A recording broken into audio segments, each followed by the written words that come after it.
The conference room smelled like stale coffee and desperation.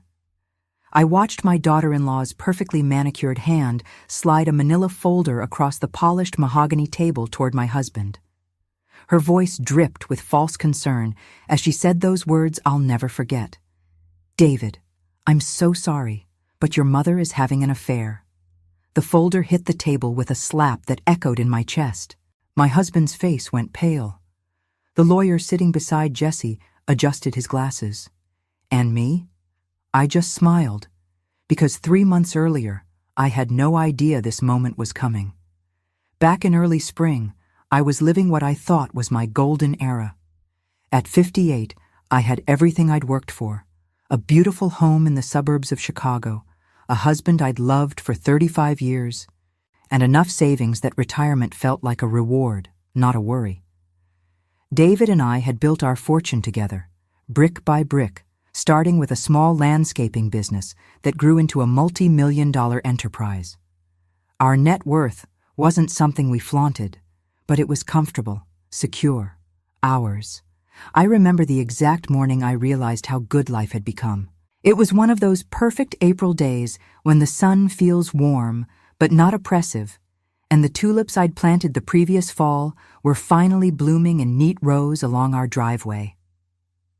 I stood in my kitchen, coffee cup warming my hands, watching David read the paper in his usual spot at the breakfast nook. 35 years, and he still had the same habit of folding the business section into precise quarters, the same small grunt of disapproval when he read something he disagreed with, the same way of looking up at me with those hazel eyes and smiling like I was the best part of his morning. "What?" he'd asked that day, catching me staring. "Nothing," I'd said. "Just happy."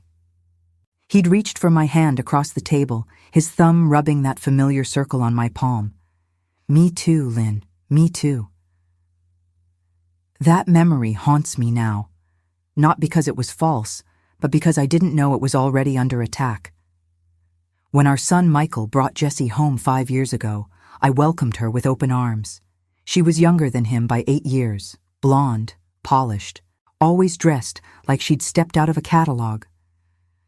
I ignored the little voice that whispered she seemed more interested in our family's business than in Michael himself. Love makes you blind, they say, but it's not blindness, it's choice. I chose to see the daughter I never had instead of the opportunist standing in my kitchen. I remember their first dinner at our house vividly now, though at the time it seemed unremarkable. Jessie had arrived in a cream-colored dress that probably cost more than my entire month's wardrobe budget.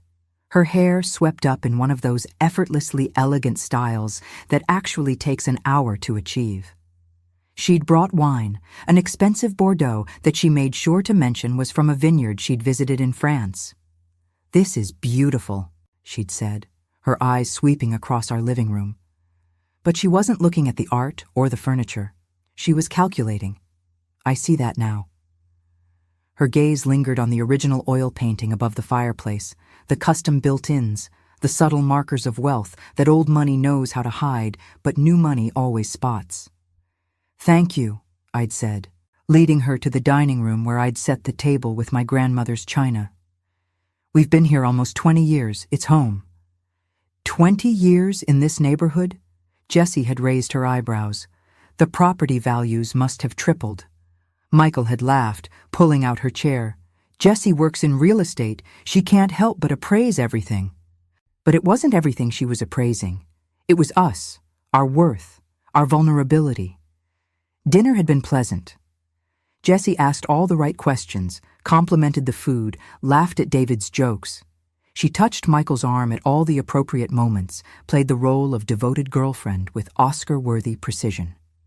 When she offered to help me clear the dishes, I'd felt a warmth in my chest. Maybe, I'd thought, Michael had found someone good. In the kitchen, while running water over plates, Jessie had said something that should have been my first warning. "You and David have built an incredible life. Michael talks about it all the time, how you started with nothing and created this empire." "Hardly an empire," I'd demurred. "Just a business that did well." Still, Her eyes met mine in the reflection of the window over the sink. It must be comforting to know you're set for life, that Michael will be taken care of. At the time, I'd interpreted it as a young woman thinking about her future family's security. Now I know it was a chess player studying the board. The first crack appeared on a Tuesday. I was at the country club, having lunch with my friend Margaret, when Jesse's name came up. Margaret leaned in, her voice dropping to that conspiratorial whisper women use when they're about to deliver bad news. "Linda, I don't want to overstep, but Jessie was here last week. She was telling some of the younger wives that you and David have been having problems." The country club was one of those institutions that pretended it wasn't all about status while being entirely about status. Dark wood paneling, waiters who'd been there for decades and knew everyone's usual orders, the kind of thick carpet that absorbed sound and secrets equally. Margaret and I had been meeting there for lunch the first Tuesday of every month for over a decade. Problems. I'd set down my fork, the grilled salmon suddenly tasteless. "What kind of problems?" Margaret's face was pained. She was a good friend, the kind who tells you when you have spinach in your teeth even if it's embarrassing. She said you'd been distant, that David confided in her about feeling lonely in the marriage, that you were prioritizing other things. Other things. My voice had risen slightly. A woman at the next table glanced over, then quickly away. "Margaret, what exactly did she say?" "That you'd been taking a lot of personal time, going to the city more often, that David didn't know where you were half the time." Margaret reached across the table, her hand covering mine. "Linda, I know it's not true. I know you and David." But she was very convincing. And some of the younger women, the ones who don't know you as well, they were listening.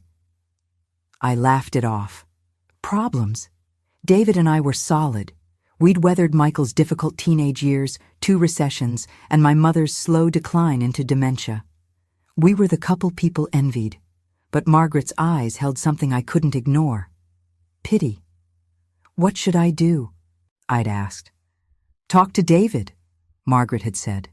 "And maybe be careful around Jessie. I can't put my finger on it, but something feels off. I should have listened. God, how I should have listened." That night, I mentioned it to David while we were getting ready for bed. He waved it off, his attention on his phone. "Jessie's just trying to fit in with your circle," he said. "You know how it is. Young women exaggerate to seem interesting." But I couldn't let it go. "David, she told people we were having problems. Why would she do that?" He finally looked up from his phone, and I saw something in his expression that made my stomach drop. Not anger, not concern, just a flicker of something that might have been agreement. "Are we having problems, Linda?" The question hung in the air between us like smoke. "What? No, are we?" "I don't know." He set his phone on the nightstand with deliberate care. "You've been busy. We hardly talk anymore. When was the last time we had dinner together, just the 2 of us? We have dinner together every night, with the TV on, or with your phone buzzing every 5 minutes, or with you distracted, thinking about whatever project you're working on." He rubbed his eyes. "I'm not saying we have problems. I'm just saying, maybe Jessie sees something we don't." That was the moment. Right there. That was when Jessie's poison first entered my marriage, and I was too stunned to recognize it. I wanted to believe him. God, how I wanted to believe him. So I did what I'd always done. I pushed harder to be perfect. I invited Jessie to lunch, just the 2 of us. I asked about her life, her interests, her plans with Michael. She smiled that tight little smile and talked about everything except what mattered. Looking back, I realized she was studying me, learning my weaknesses, plotting. We met at a bistro in downtown Evanston, one of those trendy places with exposed brick and a menu that used words like artisanal and locally sourced to justify $20 salads. Jessie arrived 10 minutes late, apologizing breathlessly about traffic while looking like she'd stepped out of a fashion shoot. I'm so glad you suggested this, she said, sliding into the booth across from me. I've been wanting to spend more time with you, get to know you better. Me too, I said, and meant it. I feel like we've never really had a chance to connect. Over kale salads and sparkling water, I tried to find common ground. I asked about her childhood in Arizona, her job, her hobbies. She answered each question with just enough detail to seem forthcoming while revealing nothing real. It was like trying to grab water with your bare hands. What about you? She asked, spearing a piece of goat cheese. What do you do with your time now that the business mostly runs itself? Volunteer work, mostly. I'm on the board of the Children's Hospital, and I take classes at the community college. Classes? Her eyebrows rose. In what? Art history, mostly. Some literature. Things I never had time for when we were building the business. That's nice. Her tone suggested it was anything but. David must miss having you more involved in the company. He's never said so. Oh, he wouldn't. She leaned forward, her expression concerned. He's so protective of you, but Michael mentioned that some of the employees have been asking about succession planning. Who's going to take over when David retires? My fingers tightened on my fork. That's years away. Of course. She smiled. I just think it's something to consider. Michael would be the obvious choice, but he'd need guidance, support from the family. The conversation had shifted so subtly, I almost missed it. We'd gone from my hobbies to succession planning in 3 sentences. And somehow, Jessie had positioned herself as the concerned party, thinking about our family's future. I'll talk to David about it, I said, not because I thought it was urgent, but because I wanted to end this line of discussion. Please do. She reached across the table and squeezed my hand. I just want what's best for everyone. Your family now. Family. The word felt like a threat. The comment started subtly. At a family barbecue, Jessie mentioned how independent I was, how I valued my freedom. At Michael's birthday dinner, she casually noted that I'd been out a lot lately, and wasn't it wonderful that David was so understanding? Each comment was a seed, planted carefully in the garden of my family's trust. The barbecue was in late May, one of those perfect spring afternoons when everything feels possible. David had fired up the grill, Michael was tossing a football with some cousins, and I was in the kitchen preparing side dishes when Jessie appeared at my elbow. Can I help? She asked. Sure. Can you chop those vegetables? We worked in companionable silence for a few minutes, and I started to relax. Maybe I'd been wrong about her. Maybe Margaret's warning had made me paranoid. Then Jessie said, You know, I really admire how independent you are. Thank you? No, I mean it. She was cutting cucumbers with precise, almost violent efficiency. Most women your age are so settled, but you're still out there, having your own life. David barely knows where you are half the time. I paused in mixing the potato salad. What do you mean? Nothing bad. She laughed, light and airy. Just that you're not one of those wives who needs to account for every minute. It's refreshing. David said you were gone all day last Thursday, and he didn't even know where. I was at the hospital board meeting. I told him that morning. Did you? She tilted her head. He seemed confused when I asked about it, but maybe he just forgot. She'd taken something true, my independence, and twisted it just enough to make it sound like secrecy, and she'd done it while seeming to compliment me. I know you're probably yelling at your screen right now, telling me to open my eyes. But here's what people don't understand about manipulation. It doesn't announce itself. It creeps in like carbon monoxide, invisible and deadly, until you're choking on something you can't even see. The gaslighting intensified in June. I came home from a yoga class to find David sitting at the kitchen table, his face drawn. Where were you? He asked. The question itself wasn't unusual, but his tone was. Yoga, I said, dropping my mat by the door. Same as every Thursday. Jessie called. She said she drove by the studio and your car wasn't there. My heart did this strange little flutter. What? I was there for 90 minutes. She must have missed it. David's eyes searched mine, and for the first time in 35 years, I saw doubt. She seemed really concerned, Linda. She said this isn't the first time. The first time what? My voice rose despite my effort to stay calm. David, what is she telling you? He stood, kissed my forehead, and walked away. Nothing. Forget it. I'm just tired. But I couldn't forget it. That night I lay awake listening to David's breathing, wondering when my daughter-in-law's concern had become more credible than my own truth. Have you ever doubted your own sanity? Have you ever felt the ground shift beneath you, not because you moved, but because someone was slowly digging it out from under your feet? The ceiling fan above our bed made its familiar clicking sound, the one David kept promising to fix. I stared at it, watching the blades blur in the darkness, and felt the first real tendrils of fear wrap around my chest.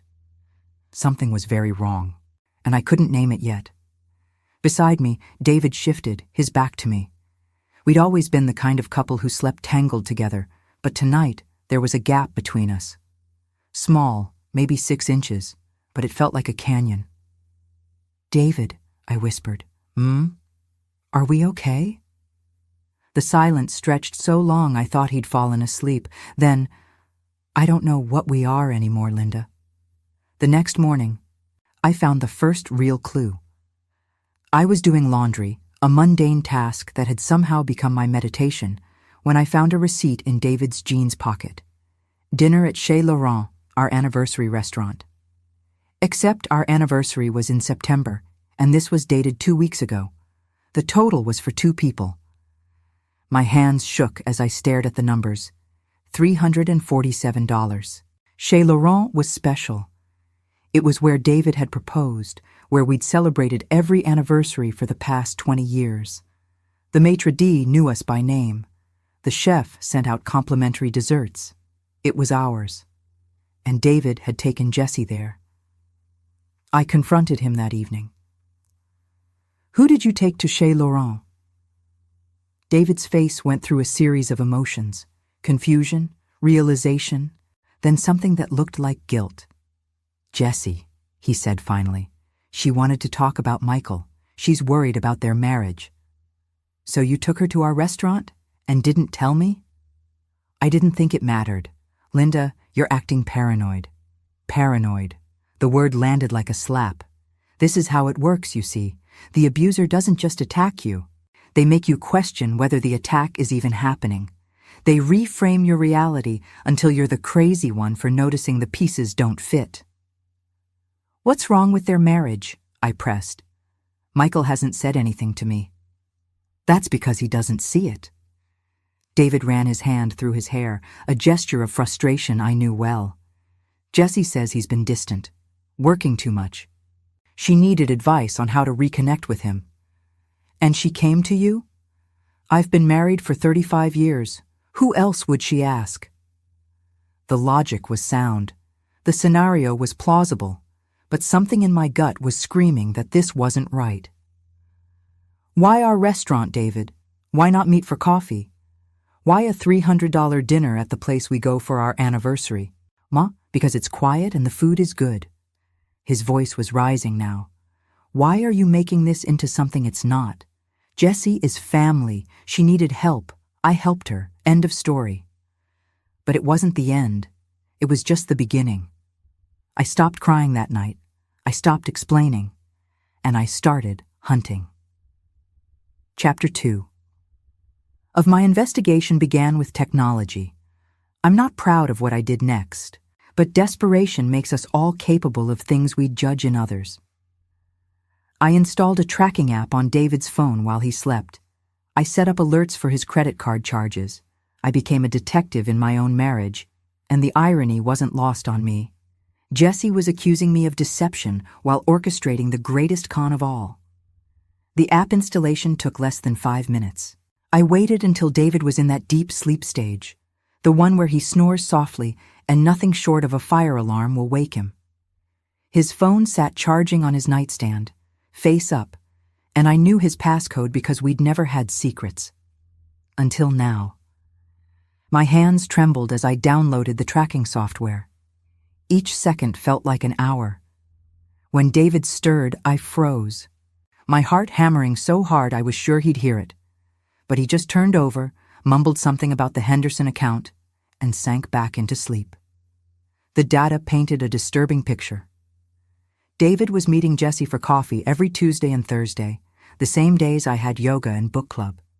They'd been to 3 different restaurants in the past month, always when I was occupied.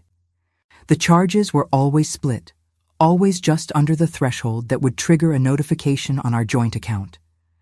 But it was the text messages that broke something inside me. I'd installed recovery software on our home computer, the one David used to back up his phone. The messages loaded like bullets in a chamber. Jesse, your mom was acting strange again today, defensive when I asked where she'd been. David, she's been off lately. I'm worried. Jesse, I saw her car at the Marriott downtown last week. I didn't want to say anything, but...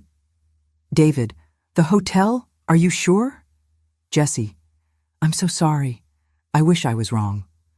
I had been at the Marriott for a business lunch with our accountant about estate planning. In the restaurant, not a room. But Jesse had twisted the truth just enough to plant the seed of infidelity. There were dozens more messages, each one a carefully crafted lie, a distortion of something real, twisted just enough to seem plausible. Jesse, saw Linda having coffee with a man today. Looked pretty intense. Probably nothing, but wanted you to know. That had been my estate lawyer, discussing trust structures. Jesse, Linda told me she's been taking personal time for herself. Didn't elaborate. Is everything okay with you two? I'd told her about my art history class. Jesse, just checking in. You seemed sad this morning. I'm here if you need to talk. Family sticks together. It was masterful, really. Each message positioned Jesse as the caring daughter-in-law, the worried family member, while systematically destroying my reputation and marriage. I printed every message, sat at my desk in the home office, watching page after page spit out of the printer. The evidence of my husband's betrayal, rendered in black and white. Except it wasn't his betrayal, was it? It was hers. She'd manipulated him as much as she'd manipulated me, maybe more. I organized the messages chronologically, watched the pattern emerge. Early messages were subtle, planting tiny seeds of doubt. Middle messages watered those seeds, made them grow. Recent messages were harvesting the crop she'd so carefully cultivated. There was a moment, sitting there surrounded by printed lies, when I almost broke. Almost called David, showed him everything, begged him to see the truth. But I knew better. Jessie had spent months building her case. My word against hers wouldn't be enough. I needed something undeniable, something she couldn't twist or explain away. Here's what I learned.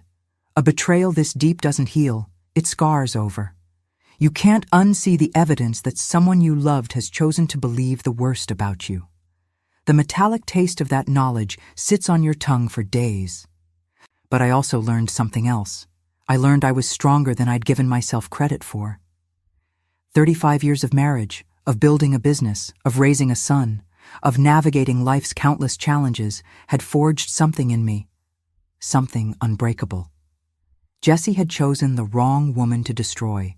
I needed an ally, someone who could see through Jessie's performance. The answer came from an unexpected source, her own mother. I'd met Patricia only a handful of times. She lived in Arizona, kept her distance from Jessie's new life in Chicago. But something made me reach out. Maybe it was instinct. Maybe it was desperation. I called her on a Tuesday afternoon, my voice shaking as I explained what was happening. The silence on the other end stretched so long I thought she'd hung up. Then, "Oh, Linda, I was afraid of this." "You knew?" Patricia's sigh carried years of disappointment. Jessie has always been strategic. When she was 16, she convinced her father that I was having an affair with our neighbor. It wasn't true, but she was so convincing. We almost divorced.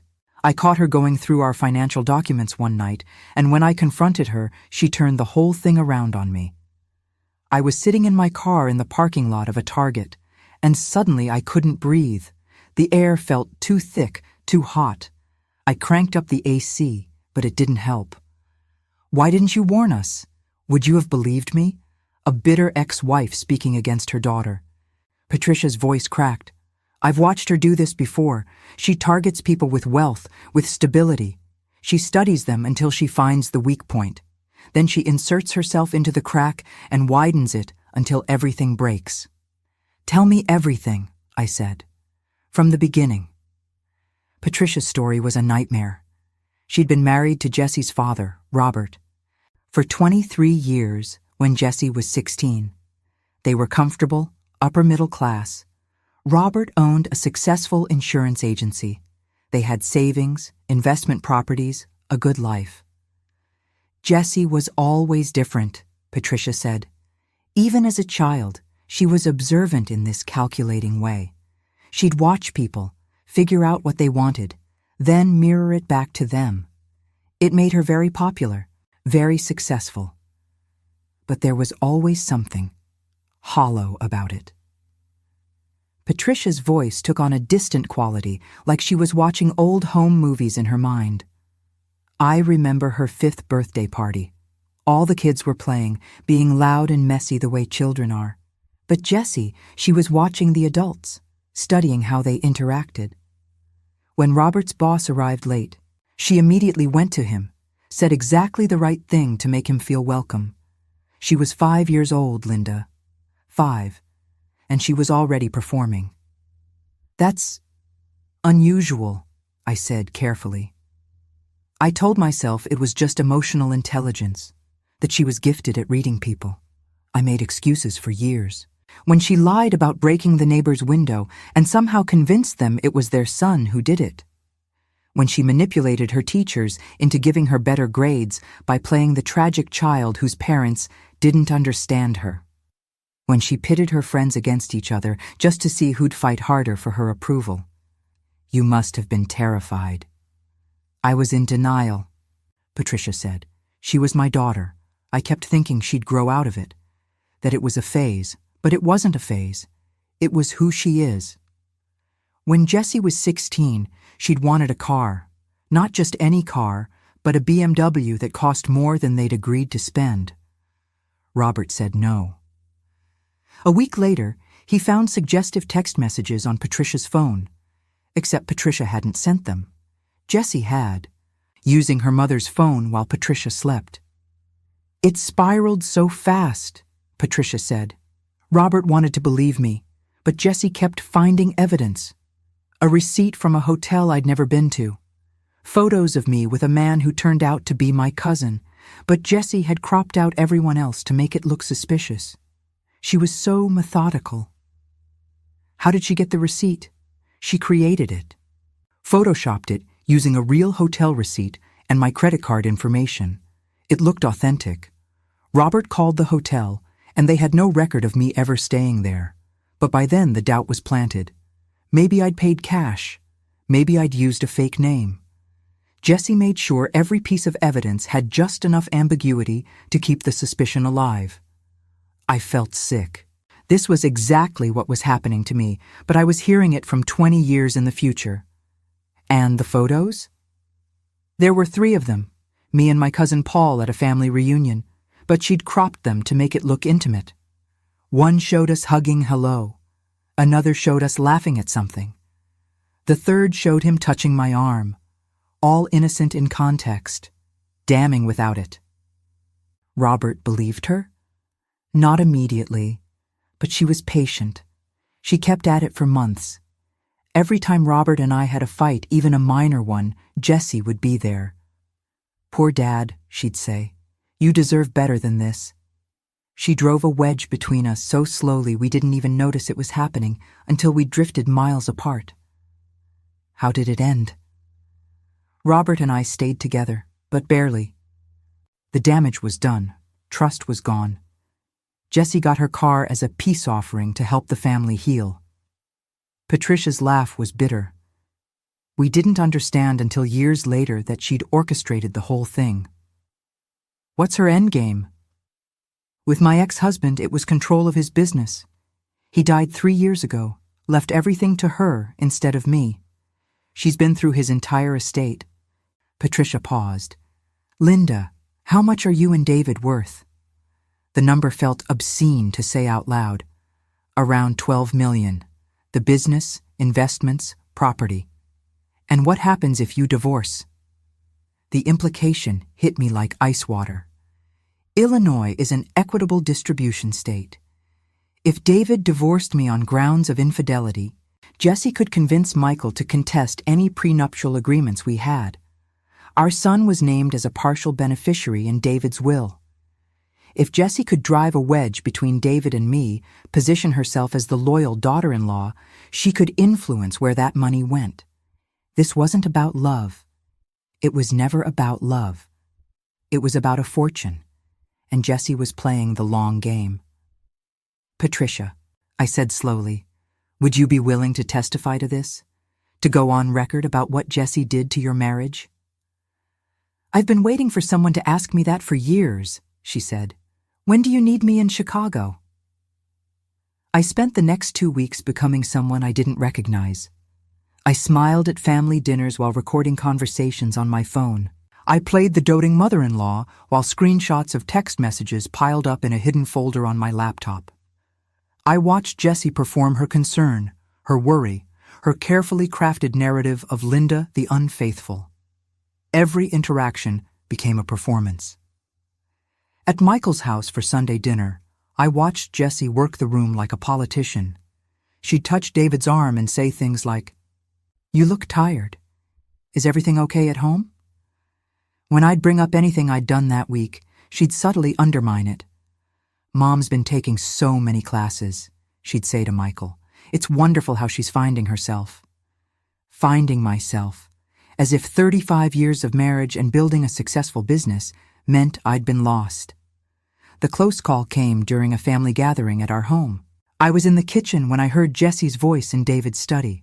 I crept closer, my heart hammering. "I hired someone," Jessie was saying, "a private investigator. I know you said not to, but David, if she's cheating on you, don't you want proof?" My blood ran cold. If she had a PI following me, they'd find nothing. But Jessie was smart enough to manufacture evidence. A photo with the wrong timestamp. A witness who'd swear they saw me somewhere I'd never been.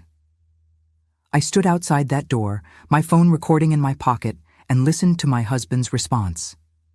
"I don't know, Jessie. This feels wrong. Linda and I should talk, work this out ourselves." "And say what? Ask her if she's cheating? She'll just deny it." Jessie's voice was soft, persuasive.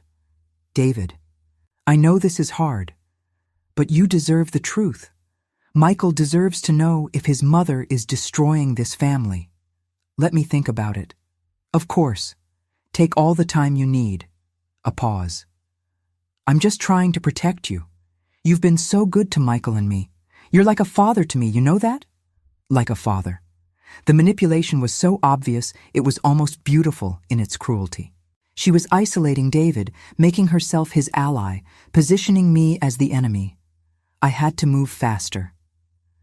That night, I called Patricia back. "I need you to come to Chicago," I said, "and I need you to trust me."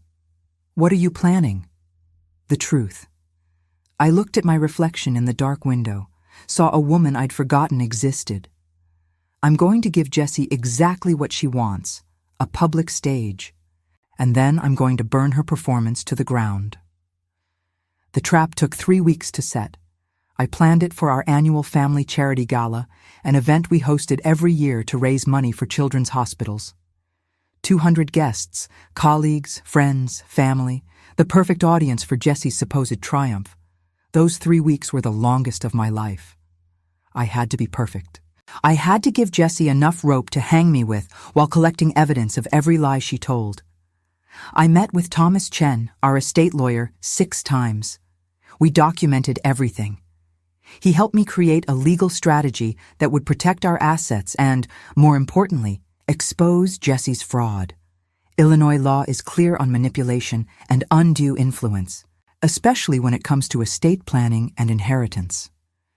"This is a solid case," Thomas said during our third meeting. He was a slight man in his 60s with wire-rimmed glasses and the kind of methodical mind that made him excellent at his job. "But Linda, you understand what you're doing here? You're not just exposing Jesse. You're essentially putting your marriage and your son's marriage on trial in front of 200 people." "I know," I said, "but if I do this privately, she'll twist it. She'll make me look vindictive, jealous, crazy. The only way to defeat someone this manipulative is to make the truth so public, so undeniable, that there's no room for her to spin it. It's risky. So is doing nothing." Thomas nodded slowly. "Then let's make sure we do this right. We need every piece of evidence documented, verified, and admissible. No hearsay, no speculation, just cold, hard facts." We spent hours going through everything. The text messages between David and Jesse, the credit card statements, the timeline of events. Thomas helped me organize it all into a presentation that told a story, showed a pattern, proved intent. I met with Margaret and 3 other women from the country club who'd heard Jesse's whispers. They agreed to provide written statements about what she'd told them, when, and in what context. Margaret came to my house one afternoon, her face grim as she signed the statement. "I should have said something sooner," she told me. "I should have warned you more strongly." "You did warn me," I said. "I just didn't listen fast enough." "Still."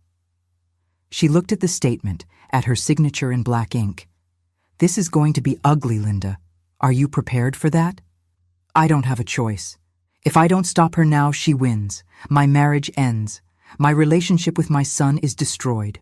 And she walks away with millions while I walk away with nothing but the knowledge that I let it happen. You're braver than I would be." "I'm not brave," I said. "I'm cornered. There's a difference." I hired my own private investigator, a woman named Rosa who specialized in domestic cases. She documented every meeting between David and Jesse, photographed them at restaurants and coffee shops, recorded their patterns. But more importantly, she investigated Jesse's background. Rosa was in her 40s, ex-police detective, with dark hair pulled back in a severe bun and eyes that missed nothing. We met in her office, a small space above a dry cleaner in a neighborhood I'd never visited before. "You're not the first person to ask me to investigate her," Rosa said, which made my blood run cold. "What do you mean?" 2 years ago, a man named Bradley Thornton hired me. His brother was engaged to Jesse. Bradley thought something was off about her, wanted me to do a background check. And I found enough red flags to fill a parade. But by the time I compiled my report, the engagement was off. Jesse had gotten what she wanted, a settlement, and moved on. Bradley paid me and asked me to keep the file open. Said he had a feeling she'd surface again. "Can I see the file?" Rosa slid a thick folder across her desk. "I was hoping you'd ask." What Rosa found was damning. Jesse had been engaged twice before Michael, both times to men from wealthy families. Both engagements had ended abruptly, shortly after the men's families had updated their estate plans. She'd received consolation settlements both times, small enough not to trigger legal action, large enough to fund her lifestyle. But there was more. Rosa had tracked down both ex-fiancés. Both told similar stories.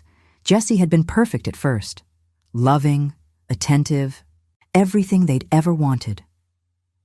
Then slowly, things started going wrong. Conflicts with family members, misunderstandings, accidents that weren't quite accidents. And always, Jesse was there, playing peacemaker while secretly pouring gasoline on every fire. "She's a professional," Rosa told me, laying out her findings in a coffee shop far from my usual haunts.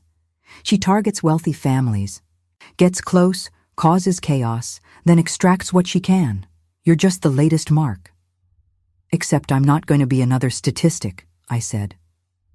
Rosa smiled, and it was the smile of a woman who'd seen too much injustice and was happy to finally see someone fight back. No, I don't think you are. I played my part beautifully. I let David see me on my phone, smiling at messages. I made sure I was out when Jessie called, unavailable when she stopped by. I gave her enough rope to hang me with. One afternoon, I staged a phone call that I knew Jessie would overhear. I was at Michael's house, supposedly helping with some gardening, when I stepped into their garage and made a call to Margaret. But I spoke loud enough for anyone inside to hear. I can't talk long. No, he doesn't know. Thursday at 2, same place. I know, it's risky. I'll explain everything then. I was planning a surprise party for David's upcoming birthday. But to anyone listening with suspicious ears, it sounded incriminating. Sure enough, when I came back inside, Jessie was in the kitchen, her face carefully neutral. "Everything okay?" she asked. "Perfect," I said, and smiled. The night before the gala, Jessie made her move. She called a family meeting. Me, David, Michael, and her. She sat us down in our living room, tears already forming in her perfectly lined eyes. "I didn't want to do this," she began, her voice trembling. "But I can't watch this family fall apart. David, Linda is having an affair." The living room suddenly felt very small. Michael was sitting on the couch, his face confused. David stood by the fireplace, his hand gripping the mantel, and Jessie sat in my favorite chair, the one I'd reupholstered last year, tears streaming down her face. David's face went white. Michael looked between his wife and his mother, and I just sat there, perfectly calm, and said, "Show me your evidence." Jessie pulled out her phone, hands shaking just enough to seem authentic. "The private investigator I hired. He followed you last Tuesday, to a hotel in downtown Chicago. This man went in 15 minutes after you." She showed David a photo. It was grainy, but I recognized the man, our estate lawyer, Thomas Chen. The same lawyer I'd been meeting with for weeks, preparing my own defense. "That's Thomas Chen," I said quietly. "Our attorney. I've been meeting with him about updating our estate planning." "At a hotel?" Jessie's voice rose. "Why would you meet at a hotel?" "Because his office is being renovated, and the hotel has conference rooms. You can call and verify. I have receipts, booking confirmations, witnesses." The room went silent. David looked at Jessie. "You hired a private investigator to follow my wife?" "Because she's lying." Jessie's composure cracked. "She's been sneaking around for months. Ask her where she was last Thursday at 2 p.m. "Getting my car serviced at Honda of Chicago on West Grand Avenue," I said. "The service advisor's name is Marcus. He gave me a ride to a nearby coffee shop and picked me up when it was done. I have the invoice, the loaner car logs, security footage if you'd like." I watched Jessie's face cycle through emotions. Panic, rage, calculation. She was trying to find her footing, but the ground was crumbling. "This isn't about evidence," she said, changing tactics. "This is about how you make David feel, how you're never present, how you prioritize everyone else over your family." I stood up. "Tomorrow night at the gala, we're going to have another conversation. This time with witnesses. Sleep well, Jessie." Michael finally spoke. "What the hell is happening?" But neither Jessie nor I answered him. We were locked in a stare, predator and prey, except she was just realizing she'd miscalculated which role she was playing. The next evening, the gala sparkled with Chicago's elite. Crystal chandeliers, string quartets, champagne that cost more per bottle than most people's car payments. Jessie wore red, a power color, her armor for what she thought would be her coronation. I wore white, intentional, symbolic. The gala was held at the Four Seasons Hotel, in their grand ballroom with floor-to-ceiling windows overlooking Michigan Avenue. The room was transformed. Thousands of white roses, uplighting that turned everything golden, tables draped in champagne silk.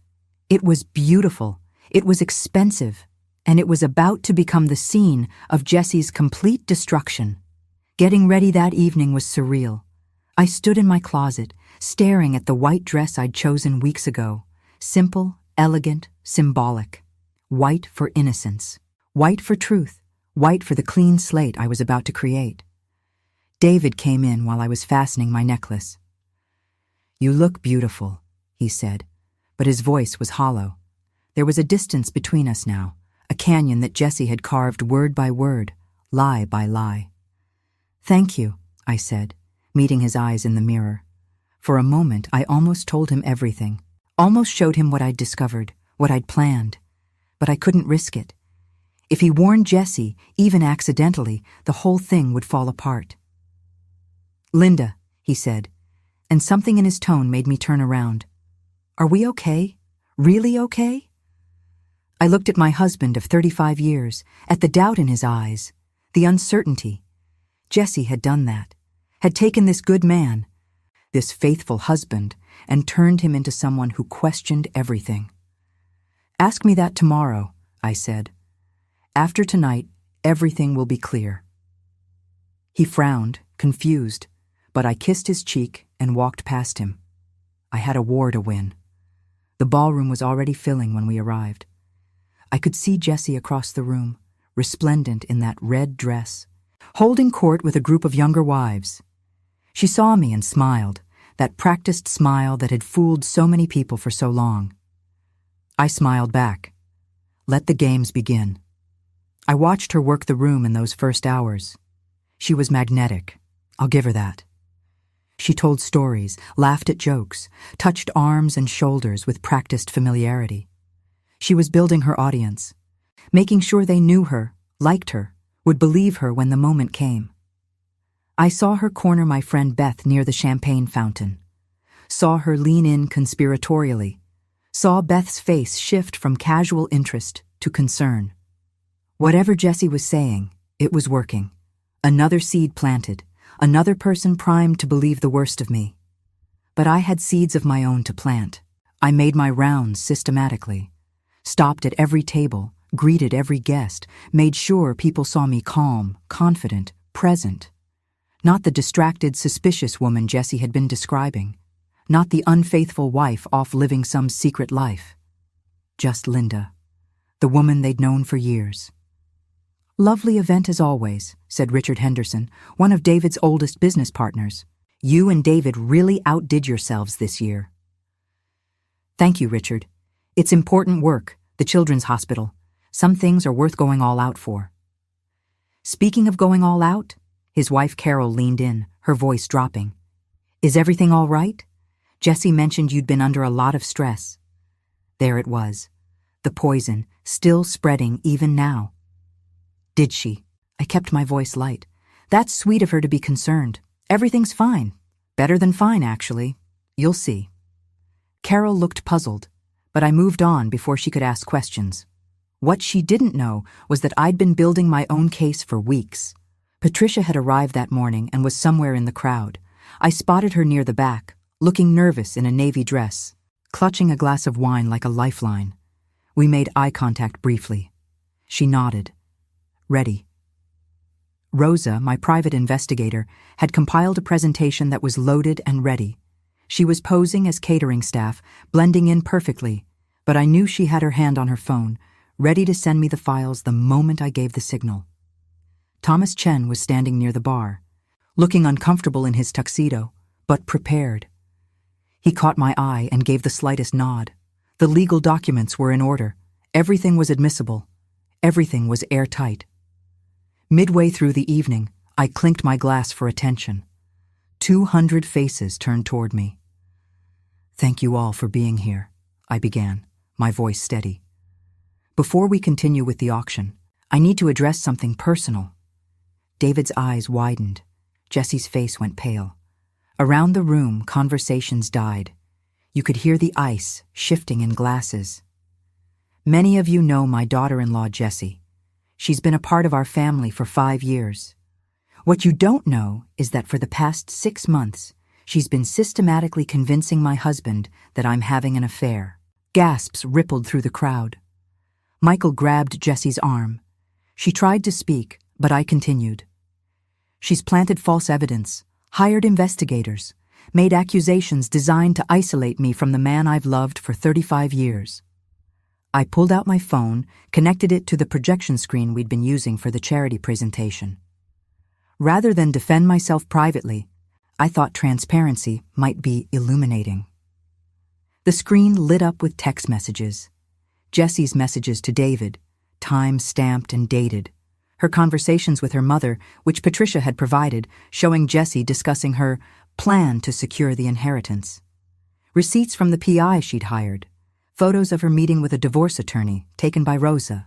The room was silent, except for the sound of 200 people collectively holding their breath. "These messages show a pattern of manipulation," I said, my voice echoing in the cavernous space, "of lies carefully crafted to destroy my marriage. But the question is why?"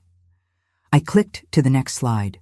Jessie's financial records, obtained legally through Patricia, the 2 previous engagements, the settlements, the pattern. "Jessie has done this before," I said. "She targets wealthy families, causes chaos, then profits from the destruction. The difference this time is that I fought back."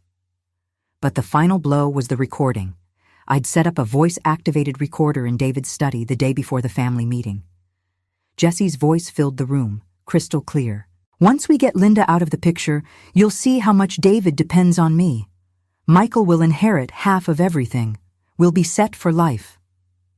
The silence in that ballroom was profound. You could hear champagne bubbles popping in glasses. Someone near the back coughed. A server dropped a spoon, and the clatter echoed like a gunshot. Jessie stood, her chair scraping against marble. "You recorded me? You set me up?" "I documented the truth," I said. "Everything here is real. Your words, your actions, your plan. I just gave you the stage you wanted." She looked around the room, at 200 witnesses to her exposure. Some faces showed shock, others showed disgust. A few showed something that might have been satisfaction, people who'd seen through her act but never said anything. She looked at David, at Michael, at the 200 witnesses to her exposure. "This is insane. You're all believing her twisted version of, 'Get out.'" David's voice cut through her protestations like a blade. "Get out of my house!" "This isn't your house," Jessie spat, her mask finally dropping completely. "This is a hotel. And you know what? You're going to regret this. All of you. I'll sue for defamation, for invasion of privacy, for what?" Thomas Chen stepped forward, his lawyer voice cutting and precise. "Everything Linda presented is documented fact. Your messages are real. The financial records are legitimate. The recording was made in a private home where you had no expectation of privacy under Illinois law. You have no case." Michael said nothing. He just stared at his wife like he was seeing her for the first time. His face had gone from confused to horrified to something I couldn't quite read. Betrayal, maybe, or embarrassment, or both. "Michael." Jessie turned to him, reaching for his arm. "Baby, you know me. You know this isn't—" "Don't!" He pulled away from her. "Don't touch me. Don't talk to me. Just don't." Jessie's exit was not graceful. She grabbed her purse, her heels clicking against marble as she fled through a crowd that parted like the Red Sea. Whispers followed her like a wake. The ballroom doors slammed behind her, and then there was silence. For a long moment, nobody moved. Nobody spoke. 200 people stared at me, at the projection screen still showing evidence of Jessie's con, at David standing by the window with his hand over his mouth. The silence was so complete, I could hear my own heartbeat. Could hear the traffic on Michigan Avenue far below, could hear the collective held breath of 200 witnesses. Then I saw David's face, really saw it. The shock, the horror, the realization crashing over him like a wave. He looked at the screen, at the messages he'd sent, the messages he'd received, at the pattern so obvious now that it was laid out in black and white, at the evidence of how completely he'd been manipulated. "Linda," he said, and his voice broke on my name. I didn't go to him, not yet. This moment wasn't about forgiveness. It was about truth, and the truth needed to stand on its own. Then Margaret started clapping, slow at first, Then faster. Others joined her. Within seconds, the entire room was applauding, and I felt my knees go weak. But not everyone was clapping. Some people looked uncomfortable. Some looked angry. A few looked like they wished they were anywhere else but here, witnessing this public unraveling of a marriage, of a con, of the pretty lies we all tell ourselves about the people in our lives. Beth, my friend who'd been talking to Jesse earlier, pushed through the crowd to reach me. Her face was streaked with tears. "I'm so sorry," she said. "She told me you were having an affair with your personal trainer. I believed her. I'm so sorry, Linda." "It's okay," I said, though it wasn't. Not really, but it would be. Richard Henderson shook his head, his face grave. "I should have known better. Jessie approached me last month, asked about the process for removing a board member, said she was asking for you, that you were thinking of stepping down.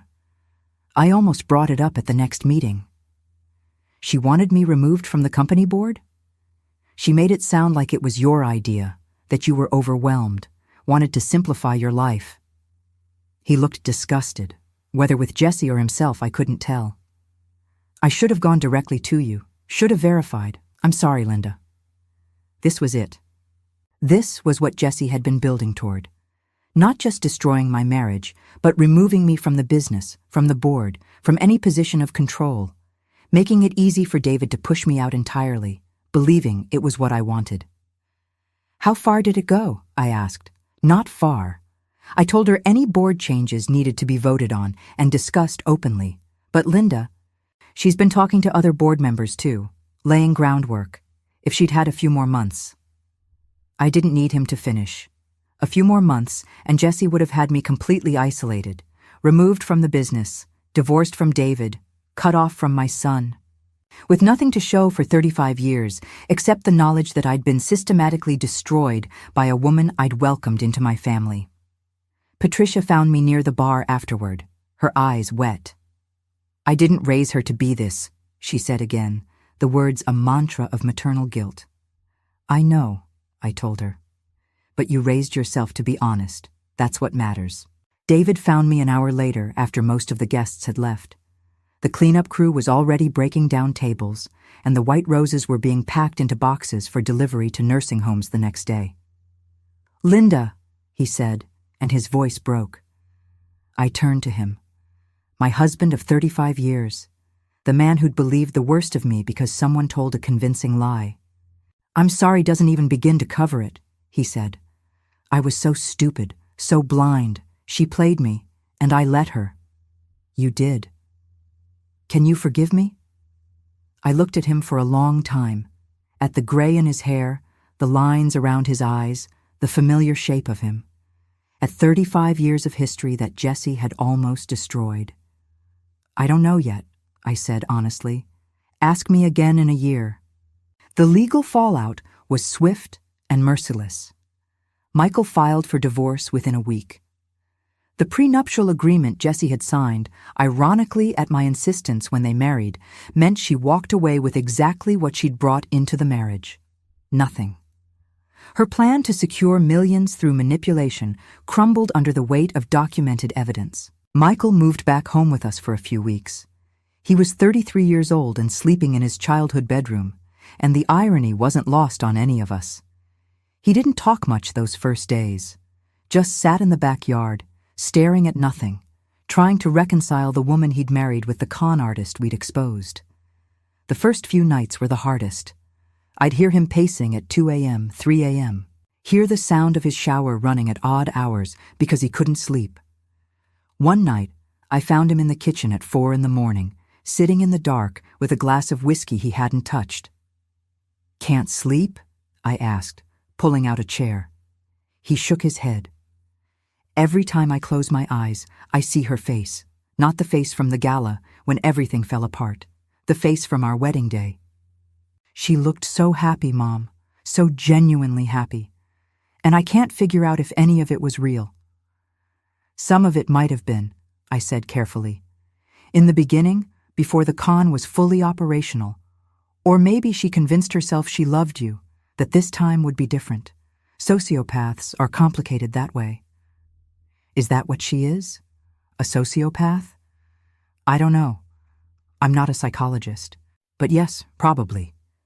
Or at least someone with severe narcissistic personality disorder. The lack of empathy, the manipulation, the ability to mirror emotions without feeling them. That's all consistent with those diagnoses. Michael finally took a sip of his whiskey.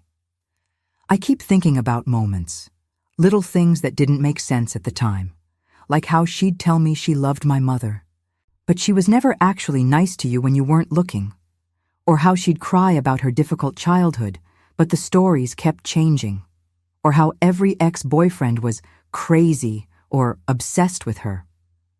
Red flags we explain away because we want to believe the best in people. She knew about Dad, he said suddenly. She knew exactly how to play him. She'd studied you guys, figured out that Dad's weakness was trust in family, that he'd always believe blood over anyone else. Except she wasn't blood. No, but she positioned herself as the daughter who cared more than the actual son. I was too busy with work, too distracted.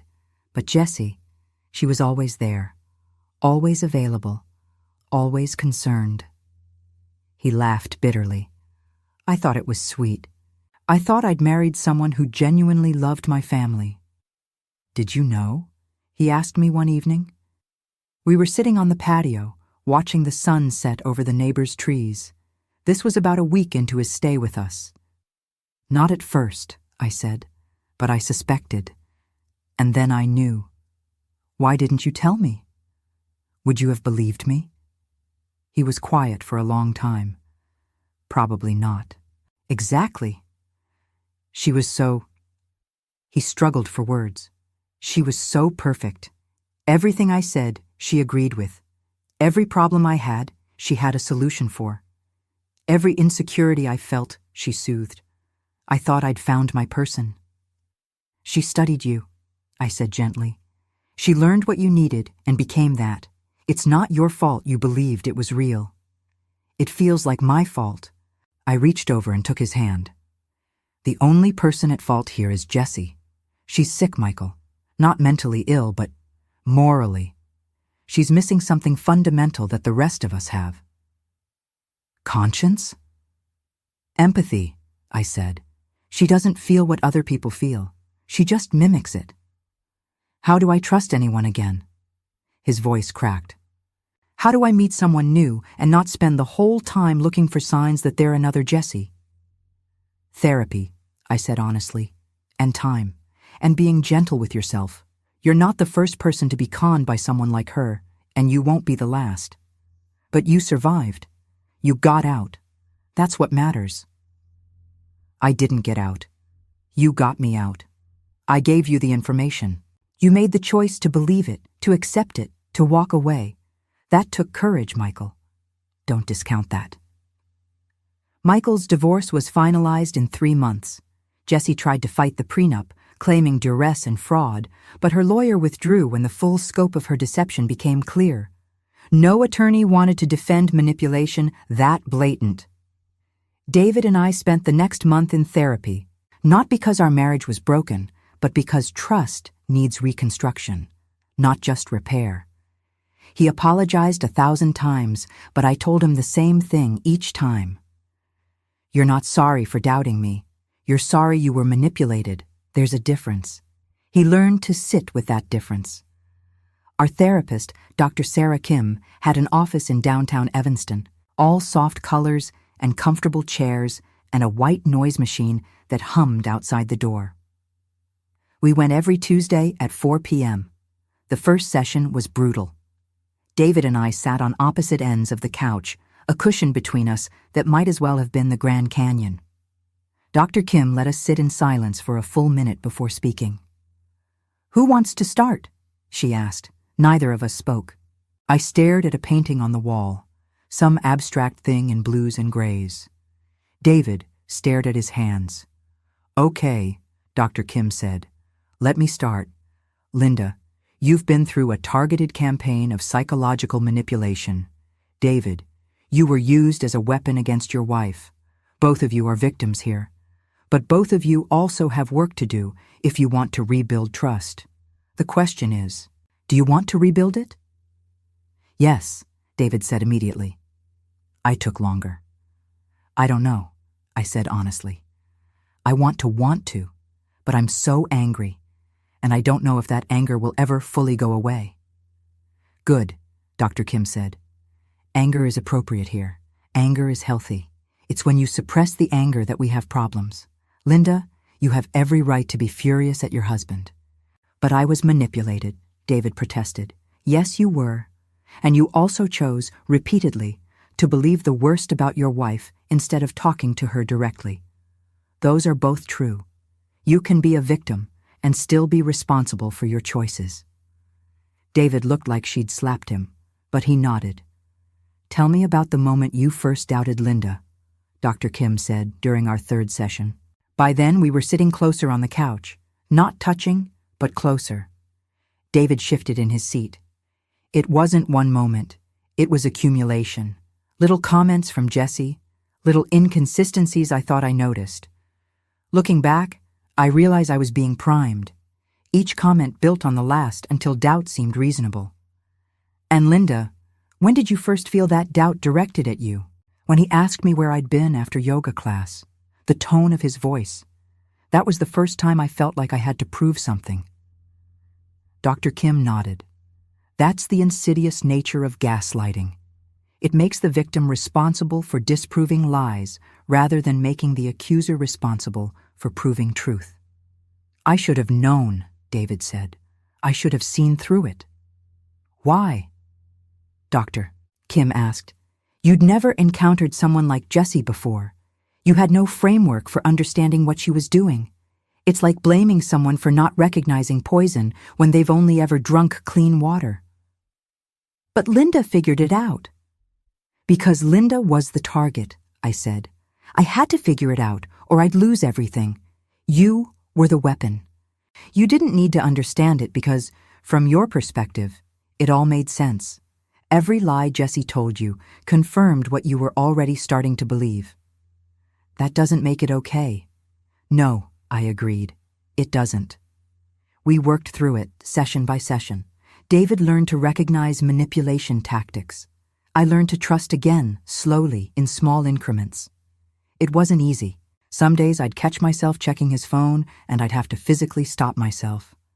Other days he'd ask where I'd been, and I'd hear suspicion in his tone, even if it wasn't there. Session 7 was when we had our first breakthrough.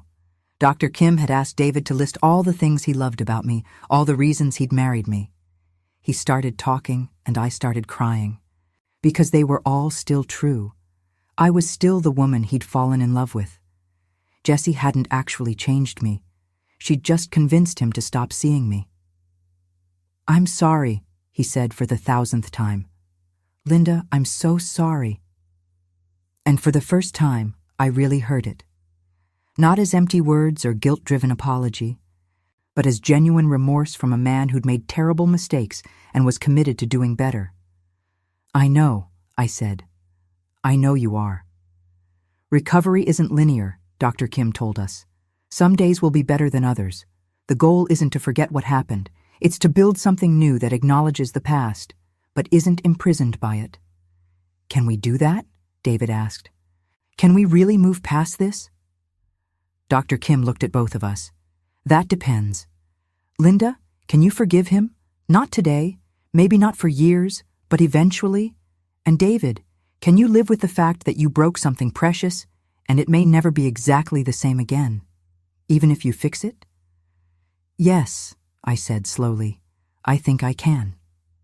I have to, David said, because the alternative is losing her. And I can't do that. I won't survive that. Jessie tried to fight the divorce, claiming emotional distress and defamation. Her lawyer withdrew when the full scope of her deception became clear. No attorney wanted to defend manipulation that blatant. She moved back to Arizona, back to her mother's house, back to whatever new mark she'd eventually find. I don't hate her. Hatred requires energy I refuse to spend. But I remember her.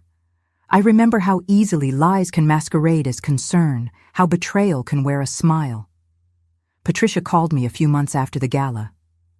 She's engaged again, she said, her voice flat. To a man in Scottsdale. He owns a chain of car dealerships. Did you warn him? I tried. He thinks I'm a bitter ex-mother-in-law. The same way you would have thought I was bitter if I'd warned you. I'm sorry. Don't be. At least one family escaped her. That has to count for something. The real victory wasn't the legal one. It was the morning I woke up and realized I no longer checked David's phone. I no longer questioned my own reality. The gaslighting had ended, and with it, the claustrophobia of living in someone else's narrative. It happened about 6 months after the gala. I woke up to sunlight streaming through our bedroom window, David already awake beside me, reading something on his tablet. "Morning," he said, glancing over. "Morning." He went back to his reading. I lay there for a moment, waiting for the familiar anxiety to creep in. The need to check his messages, to verify his schedule, to prove my own existence through evidence. It didn't come. I felt peaceful, clear.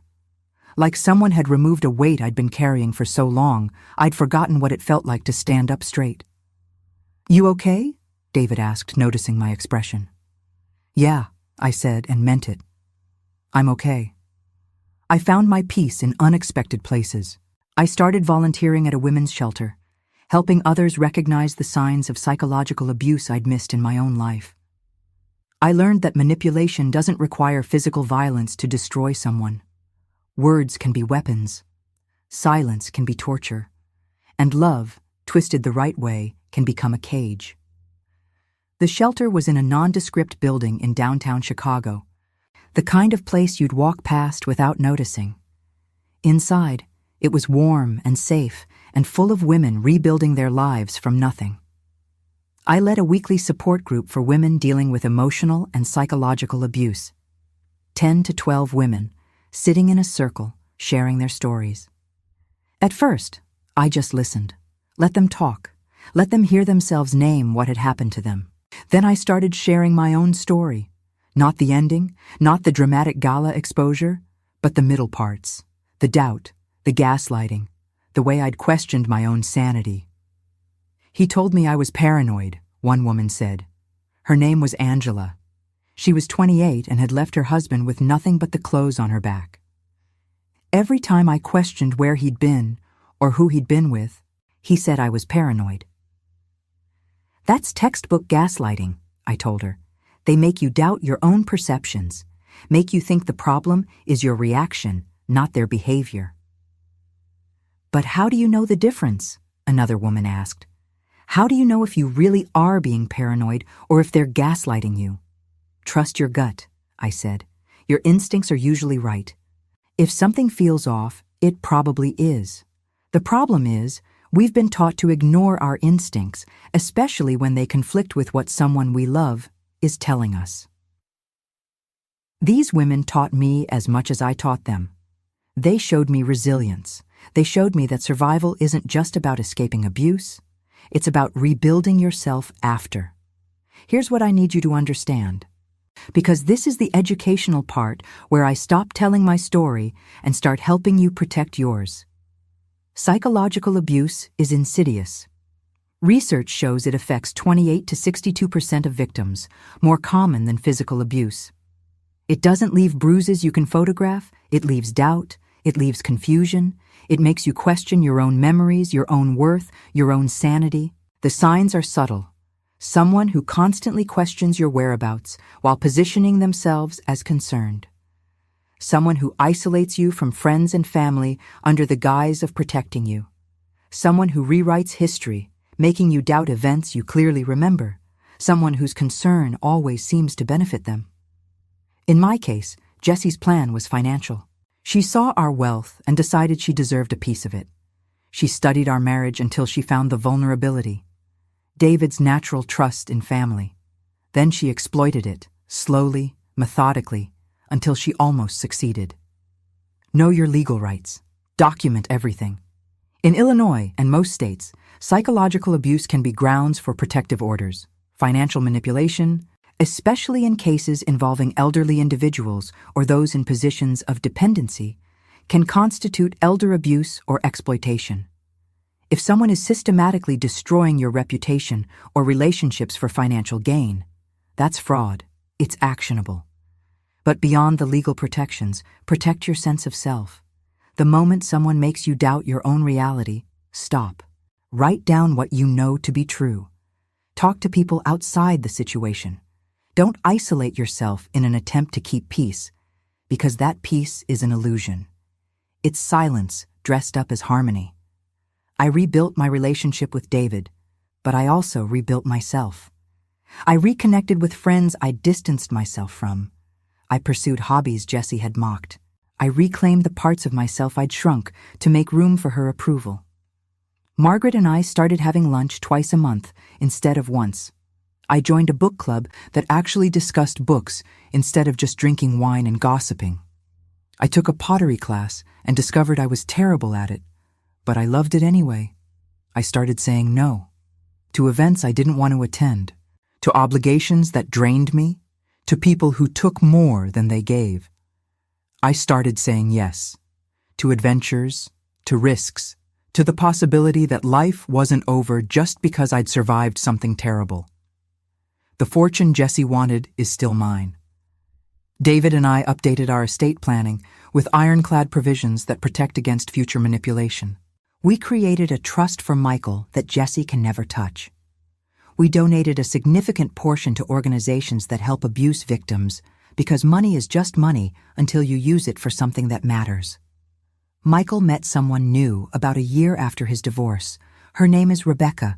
She's a teacher, earns a modest salary, drives a 10-year-old Honda. She didn't ask about our family wealth, didn't seem to care about the business or the investments or the property. He brought her by for coffee first, not dinner, testing the waters, making sure we could all survive a short visit before committing to anything longer. I appreciated the caution, even as it broke my heart a little. Rebecca was nothing like Jessie. Where Jessie had been polished and perfect, Rebecca was warm and slightly awkward. She had a coffee stain on her sleeve that she kept trying to hide. Her hair was pulled back in a messy bun. She wore jeans and a sweater that had seen better days. "I'm nervous," she admitted immediately, shaking my hand.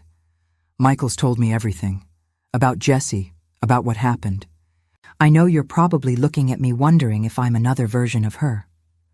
I liked her immediately for her honesty. "Are you?" "No, ma'am. I'm a third-grade teacher. I make $38,000 a year. I have student loans and a cat named Mr. Rogers and absolutely no hidden agenda beyond hoping your son continues to think I'm worth dating." David laughed, a real laugh, and I saw Michael relax slightly. At their first dinner with us, she asked about my volunteer work. She asked about David's hobbies. She asked about our lives, not our assets. She told funny stories about her students. She asked for seconds on my roasted chicken and complimented the potatoes. She was normal.